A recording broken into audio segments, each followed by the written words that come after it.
January 27th, 2022, and we are talking about what's new in EDU. And I hope you're all enjoying the latest Wordle game. Got some music in the background. Was that you, Andrea? No, it wasn't. Seemed Oh, that was appropriate. perfect. So yeah, here to talk about a lot of the updates. This is Andrew and I tried to focus on the updates that have been released or announced since the Ignite timeframe last year. So yeah, we'll just kind of get into it. We've got a mix of both IT updates and education updates. Andrew and I actually did this similar session back in June of last year, so hard to believe it's already been 6 months, but excited to be with you all again to talk about what's new. So Andrea, if you'll progress forward. Yeah, but first, can I ask Garrett? I want to know who else is playing this game, because I'm really mad that I couldn't figure out the one from 2 days ago with sugar, because that's my favorite food group. So just use the raise your hand button or a reaction emoji. Just curious who else playing this game. Okay, I see 3 hands, and there's 115 people on this call. There has to be there's more definitely people more than playing that. Okay, I gave up. All right. Go ahead, Garrett. Awesome. Well, this is really exciting for Windows admins, especially in the K-12 districts. So back in November, we announced Windows 11 SE. So this is a new SKU of Windows 11. So when we release Windows 11, we have all of our standard SKUs. Home, Pro, Enterprise Education versions, but we have a new SKU that is dedicated to students. It's optimized for that student experience and optimized performance for low-cost devices, and that's a Windows 11 SE. The SE, fun fact, doesn't necessarily stand for anything, so it's use your imagination for what you want it to stand for. What's really exciting about this is that it is a SKU that is preloaded with Microsoft Office. So all of our favorite Office apps are preloaded, as well as Minecraft Edition, Flipgrid, Whiteboard, all of those student apps that we use pretty regularly in the classroom. It's all built in automatically without any further app deployment. This really is targeted to the K through 8 range of students, so it's pretty locked down. From the IT side of things, this does need to be fully managed with Intune. It's a full cloud managed OS. It cannot be managed with on-prem tools, so SCCM or MEMCM. You cannot manage this operating system with that infrastructure. But all your standard management tools within Intune do work. It's also locked down, a lockdown experience. So command prompt, PowerShell scripts, those things cannot be run. If you go into settings, right, you don't have all the customization options that students typically see that kind of mess with the Windows ecosystem. They also can't see the local hard drive, so you cannot save files to the local hard drive. You can save to OneDrive and the downloads folder only. So you can't go into like My Documents or pictures or anything like that. So really streamlining that experience. You can deploy it through Autopilot, provision it with provisioning packages with Intune. So we're really excited about this. On the app front, talked about some of the pre-built apps that are in there already. They're baked in automatically. You still can deploy certain apps, but they actually need to be approved by Microsoft. So some of the common ones that we see, Chrome browser, Zoom, those are already pre-approved. There's a list in the documentation that we provide here at the bottom where you can see that current approved list of applications. But yeah, only certain applications can be installed that they've been vetted. So there's actually WDAC policies that are, it's like essentially fancy app locker, right? Applied at the OS level that you can't really modify, but we can. So again, approved apps only through Intune deployments. There is an approval process. So if you do have content filters or things like that that need to be on these devices, there is an approval process. You can submit those applications for Microsoft to review and get those approved. So we're really excited about this. I think it's going to be great for these lower end devices. And we're going to see, I think a lot of kids are going to enjoy it. So, and hopefully staff IT staff from our K-12 districts will like the ease of management. So open to your all's feedback. If y'all start seeding some of these devices and testing them out, love to get some feedback from you guys, but we're excited. And one final comment I forgot is that there's no store. Microsoft Store is disabled automatically, so you can push some of the store apps that have been approved through Intune, but you cannot install apps on demand from the store. So kind of interesting. I love all of the comments we're getting in the chat about what SE might stand for. So definitely take a look at those. And I just want to draw attention to Catherine's comment, hoping for a touchscreen SE device to be released soon.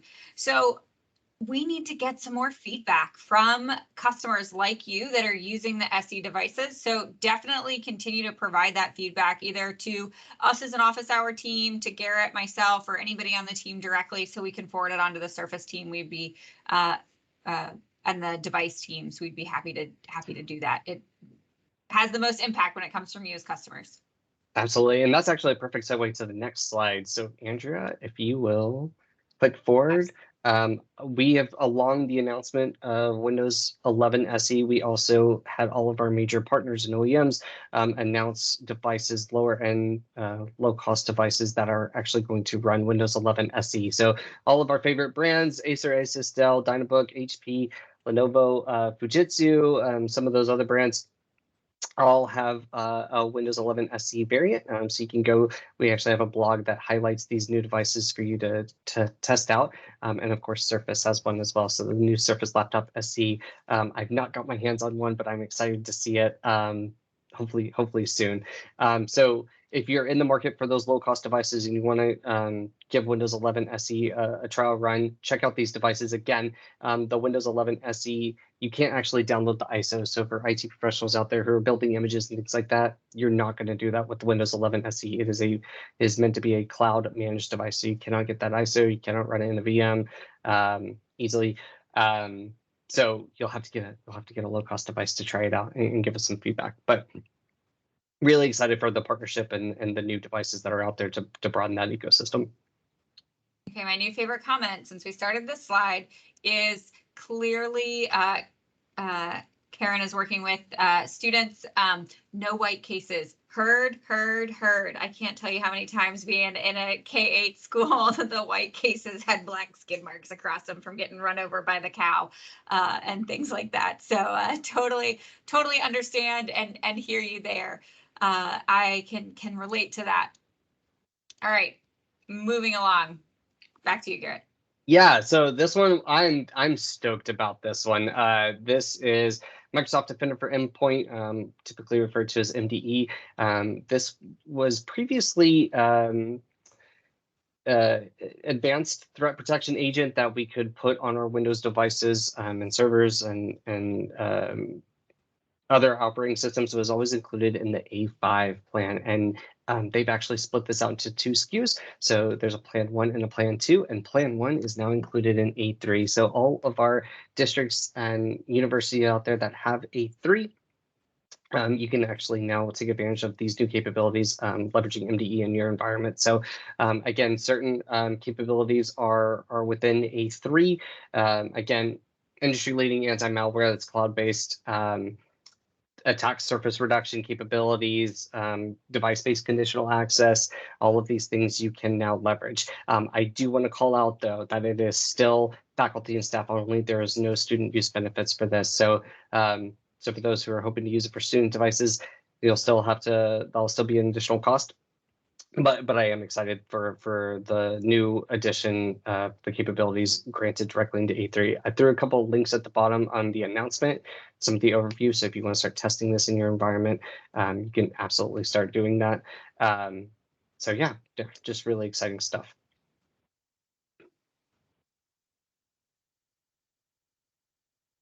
That's pretty much all I say. If you want to go to the next slide. All right, I was laughing and talking to myself and muted myself somewhere in the process. Laughing at what's happening in the chat because I said the computer was run over by the cow and nobody knew what a cow was. So even more reminder that this is a high-ed group. A cow is a computer on wheels or a cart, and they're massive things. And I don't know, K-12, we've called them cows for a long time. Yep. But we do really have in that questions. shared device. Yeah.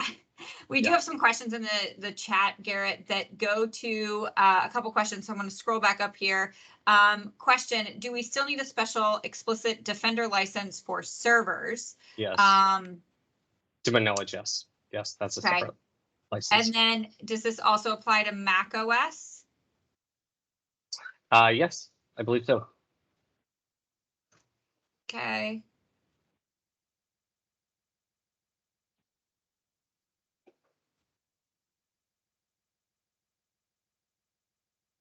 Okay, still more on the cows and the gateway boxes. Okay, I think we're good there. I am going to touch on the non-technical ones. So I'll let Garrett touch on the technical ones here for the team's updates and then go into some of the instructional updates following that.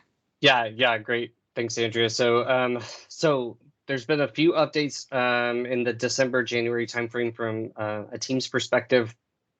Lots of new meeting recordings improvements, playback speed, and some of those things have actually made their way into Teams meetings everywhere. So I was really excited to see some of those improvements. I threw a link out there so you can see all the general improvements. Most of it's on a functionality perspective, not necessarily IT, but really excited to see those improvements come out. Order of raised hands. Now, when you have a bunch of folks raising their hands, you have a number next to it that says 1, 2, 3, so you can actually see the order and the priority in which those hands were raised, which makes it really easy for our educators to see which students have raised their hands or in meetings, so you know who to call on first, and people aren't jumping around a lot. High fidelity music mode and automatic music detection. This was actually a super recent announcement, I think this week, that this is being released. So I'm putting Teams into a music mode so that we can actually identify when music is being played, or kind of helping tweak the experience and make it a good experience when instruments are being played. We're really excited about this new functionality to help it from a media perspective. Chat and collaboration. From an accessibility perspective, we can now add descriptions to images in chat. And as of this week, chat with any users outside their organization. So you can now chat with individuals on personal accounts or from other organizations. Makes this a lot easier. So from a security and governance component from our IT folks, we want to make sure that you are allowing or blocking domains and kind of thinking about how you want to control this, but the capability is now within Teams to make it more user-friendly, more accessible, to leverage the best feature, I think, of Teams, which is the chat feature, and interacting with individuals across organizations. So I'm really excited about this, but I made a note to myself, Andrew, that we should probably have a new security and governance session around Teams maybe in the future to kind of highlight some of the best practices around that. But IT folks, you want to start thinking about how you want to leverage that in your environment and be aware of these changes. Yeah, absolutely. And I know that we have primarily Hyatt on the call, but be thinking about how that interacts with student chats and the name just escapes me, for the student chats that you can turn on, the monitored student chats, and those pieces that you can turn on, and how that's going to affect all of that as you're considering turning on chat. Yep. Jumping up, end-to-end encryption option for one-to-one Teams calls. This is super exciting. Something that a lot of people have been asking for, especially in our environments, right? And in HIPAA and FERPA, we've got to be mindful of all of that. So we now support that. There's some administration capabilities to manage that, but we do now support it for one-to-one calls. We had supported it for like other larger meetings and in phone calls, or in meetings, but now in Teams calls one-to-one it is supported. So we're really excited about that. And Teams phone. Real quick, Garrett. There's a question with the Teams meeting recording improvements. How can you set the auto expiration to 0 or none so that it stays? Are you referring to the PowerShell commandlet to do that, Jonathan? I'm gonna guess that's what Jonathan's asking, but as an individual user, I can't adjust the expiration of a recording. I think there is a way. I need to go look and confirm, but I think right now I'm aware of the PowerShell commandlet to do it. The documentation that I've seen shows that when you record a meeting, you will be presented ability to change that meeting expiration. That can also be changed by PowerShell on a global basis. Yeah. Okay. Right. Okay. Thanks, Andy. Yeah. The end user does have in the details pane, there's an auto expiration field where you can change the expiration for it on the end user side. So by default, we can't set our organization to non expiration. That was an article previously that we could do -0, and that would prevent any expiration. It's a toggle now. I don't think you still have to specify some crazy amount of days to make it turn off. I believe there's a simple like just turn off option now. At least that's what we saw in our test tenant. Okay, I'll look for that. Thank you.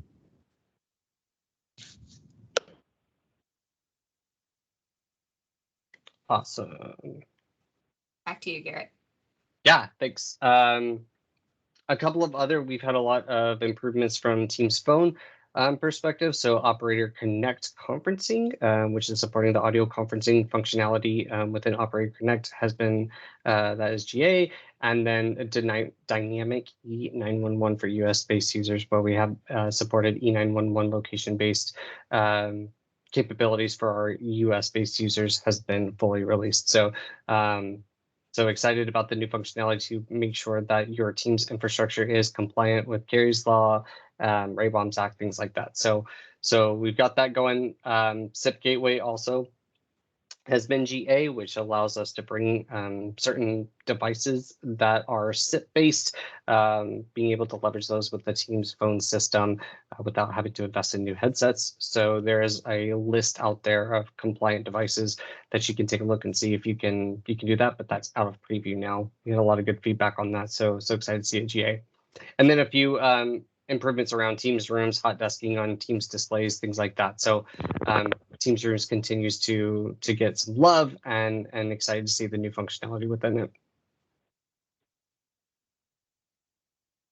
All right, before I move on, are there any questions? Garrett covered a lot, and I've tried to keep up with the questions. Bill Harris, can't share a screenshot. Are you trying to copy and paste into the chat? Yeah, I can't seem to copy and paste, and I don't have the paperclip to share either. I was just going to try to share a screenshot of the setting for the global setting for the auto expiration. Because it is a toggle. It is a toggle. Yeah, I did find that in my tenant. Thank you very much. Okay. Okay, great.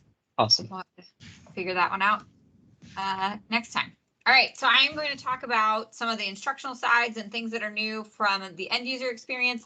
Assignment updates. If you're using class teams, these are some really exciting updates to come in, especially for our lower levels. But you can add in very common K-12 higher ed third-party apps. Super excited to see things like Flipgrid and Nearpod become part of the option for assignments.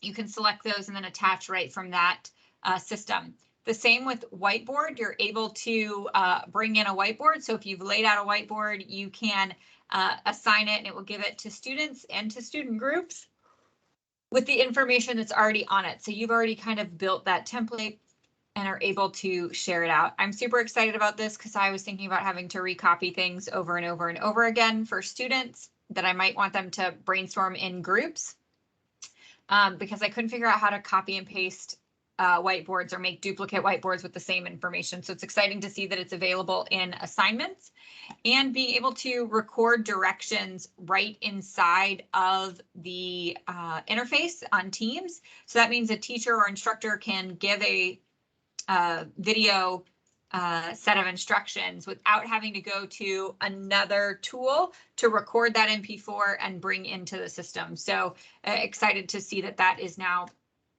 built right into assignments.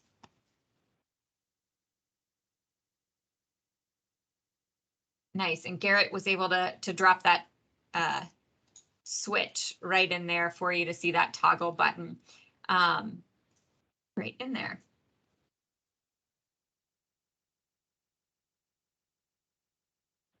All right.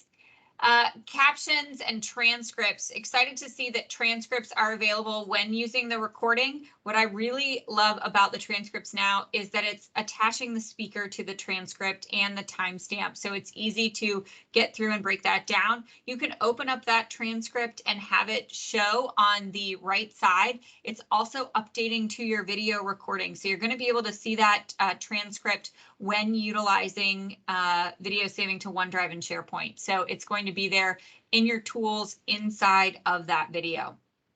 So excited to see that rolling out.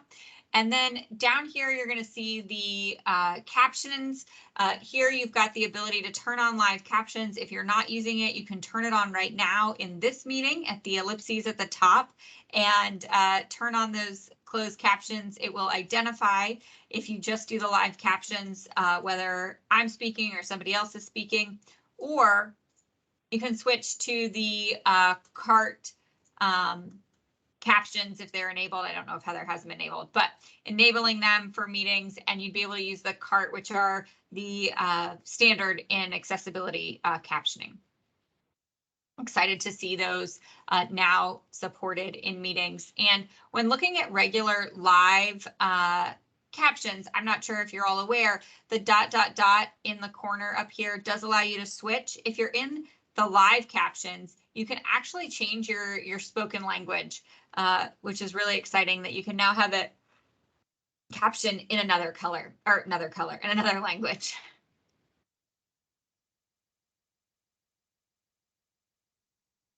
All right, go computer. Go to next slide.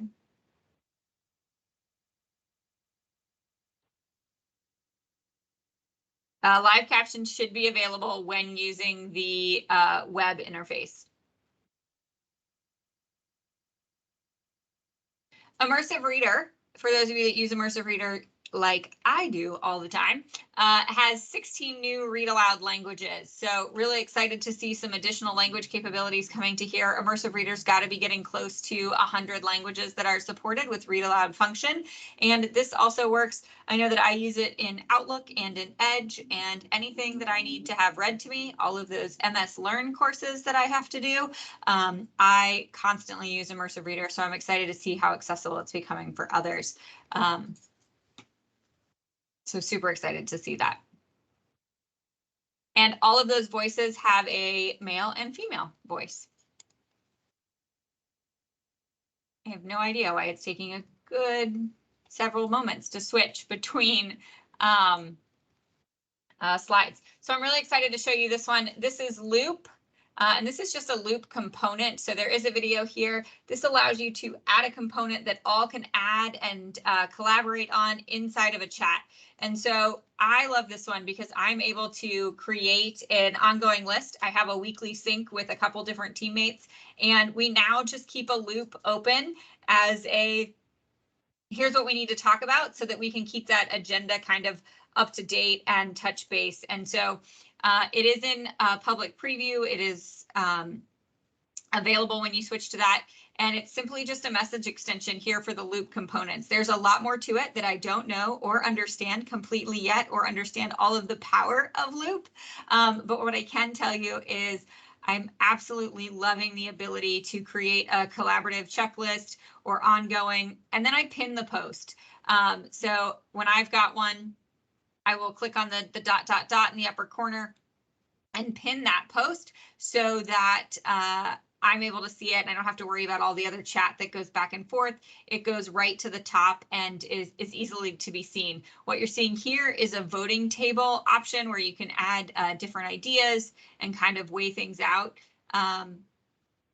There's a lot of different options there. There's checkboxes, there's bulleted lists, there's the voting table, and a couple other ones. So I find that to be super helpful with organization and workflow as a teammate. So if you haven't tried it or don't have it enabled through the public preview yet, be on the lookout for that coming in the next couple weeks as you take a look at it. And so much more. It's playing again. There we go. Back to some additional technical updates that I will toss back to Garrett just to run through any highlights that he wants to pull out from this slide.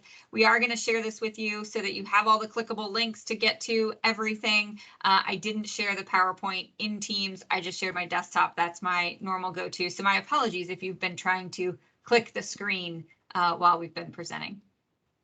That's what I kept trying to do that, Andrea, but all good.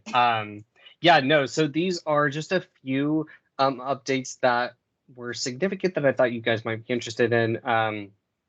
A couple of the big ones that wanted to call out was that the OneDrive LTI for Canvas is now generally available. I know a lot of you have probably been previewing that and providing feedback, so thank you for that. But that is generally available now, so you can definitely take advantage of that if you're leveraging Canvas as your LMS in your environment. I'm personally really excited that the new files on demand experience for macOS and seeing that operate. I haven't fully tested it on my test Mac yet, but I'm excited to see the new functionality coming to macOS. That's been a huge ask from a lot of customers, so excited to see that. On the right-hand side, I threw more of the administrative capabilities. So continuous access evaluation in Azure AD is now generally available as well. I've had a few customers who've been excited about that. And earlier this week, we actually announced a general availability. I struggle with that word. Of vulnerability management support for Android and iOS, which is really exciting for our securing our mobile devices.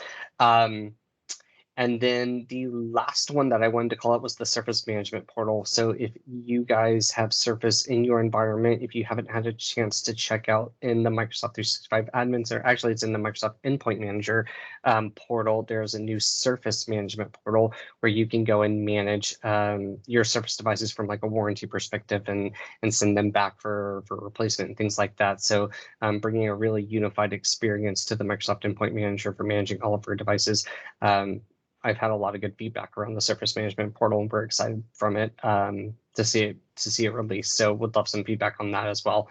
But again, these are some of the minor updates that I think are worthy of your time to kind of look through. Again, we'll send this out so that you guys have all these links. You can review these blogs and various announcements. But with that, I think that's all I wanted to call out.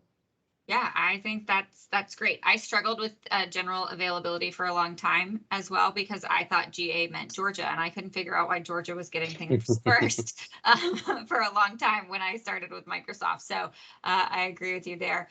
Any other questions or anything else anybody wants to bring up or ask? We've got about 5 minutes left before we wrap for today. We'll go ahead and end our recording. So you're welcome to ask anything else since we ended a little early today. But thanks everybody for being here.